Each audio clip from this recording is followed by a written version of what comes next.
profesores que me ayudaron, indagar en el posicionamiento de los judíos argentinos en relación con el conflicto. En este sentido, me pareció que tenía que empezar por dónde está el origen, o donde por lo menos uno de los orígenes del conflicto, que tiene que ver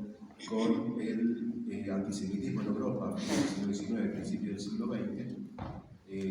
que dio origen a lo que después son las ideas del sionismo. El antisemitismo, hubo un famoso caso que está extensamente tratado, libros y demás, que fue el caso Dreyfus, que fue un judío francés acusado de alta traición, y después se comprobó que los cargos eran falsos y que solamente fue acusado por el solo hecho de ser judío. Y estas ideas sionistas, que ya venían dando vueltas, se plasman en una obra que es fundadora, digamos, de la idea del sionismo, que es la del periodista Theodor Herzl, que propone como solución al problema del antisemitismo la fundación de un Estado judío. Bueno, antes de que Herzl pudiera ver el Estado judío, que no vio, tampoco llegó a ver lo que fue, digamos, la coronación de todo ese proceso y de otros procesos, por supuesto, que culminaron en la Segunda Guerra, en el Holocausto, bueno, el horror que conocemos, y lo que después, ya en 1947,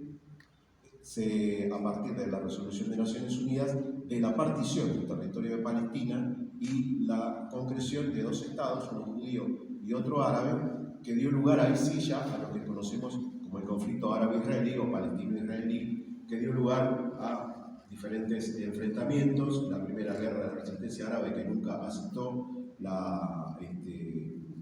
instalación del Estado judío en el territorio de Palestina. Después la guerra de los 6 días, la guerra de Yom Kippur, que se recordó ahora con los últimos acontecimientos de hace 50 años, que fue también tomado Israel, el ejército israelí de sorpresa, invadido por fuerzas de países árabes, y algunas guerras defensivas, que se llaman defensivas porque no fueron en el territorio de Israel, como la ocupación de Beirut en 1982 y demás. A partir de esta resistencia de los palestinos, se dan dos métodos de lucha. Uno tiene que ver con el surgimiento de lo que se llama el terrorismo, que fue más aplicado más en los últimos años. En esa época no se hablaba tanto de terrorismo, pero sí de una resistencia violenta por parte de la Organización de la Liberación de Palestina y de sus líderes de Arafat, y otra forma de lucha que tiene que ver con las intifadas, que son levantamientos populares a favor de la liberación del territorio de Palestina contra la ocupación israelí.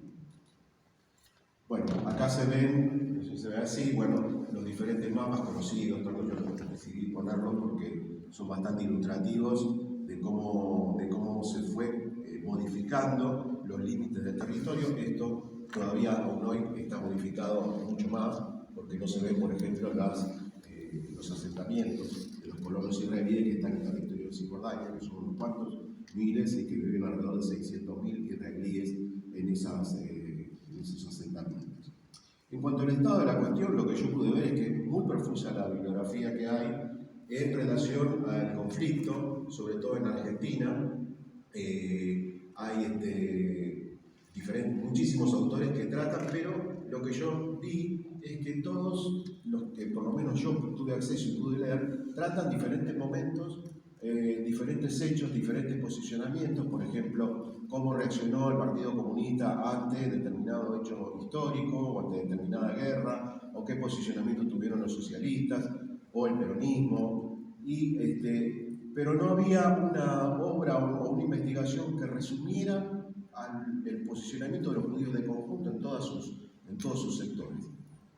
Y hay un libro editado hace muy poco, que es una compilación de Manuel Cajal, donde hay diferentes artículos,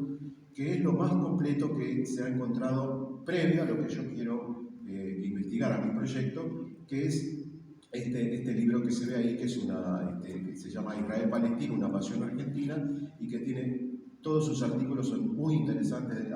se aborda el conflicto de diferentes lugares, y es lo que me va a servir a mí para seguir indagando en mi investigación. Lo que yo pretendo es tener un panorama de lo que opinan los judíos argentinos, que son alrededor de 180.000 que viven en la Argentina, es la comunidad judía más grande de América Latina, la quinta del mundo, y se calcula que solo un 10 o un 20%, 25% de los judíos están organizados en lo que llamamos las entidades comunitarias, que son las que tienen voz en la prensa, son las que suelen tener la voz de los judíos, pero que no representan a la totalidad de los judíos. Bueno, como dije, el objetivo general de mi investigación es conocer el posicionamiento de los judíos argentinos acerca del conflicto, cómo se posiciona respecto, por supuesto esto ahora con lo que está pasando, seguramente algunos variarán su posición o la reafirmarán, no sé, lo veré cuando haga las preguntas necesarias. Los objetivos específicos de mi investigación es saber si evalúan como solución todavía la paz basada en los estados, que es lo que propone la ONU desde el año 47 y que no se ha aplicado. ¿De qué manera la pertenencia a las comunidades, a las entidades comunitarias, incide en su posicionamiento político respecto al conflicto? Conocer también cómo inciden los conflictos armados, como el que se está desarrollando, respecto de su propia posición, y cómo incidieron los dos hechos que sucedieron acá, que tienen que ver de alguna manera con el conflicto, que son los atentados a la Embajada de Israel y la AMIA en los años 90. Mi hipótesis de investigación, una vez que la concluya, digamos, es que la mayoría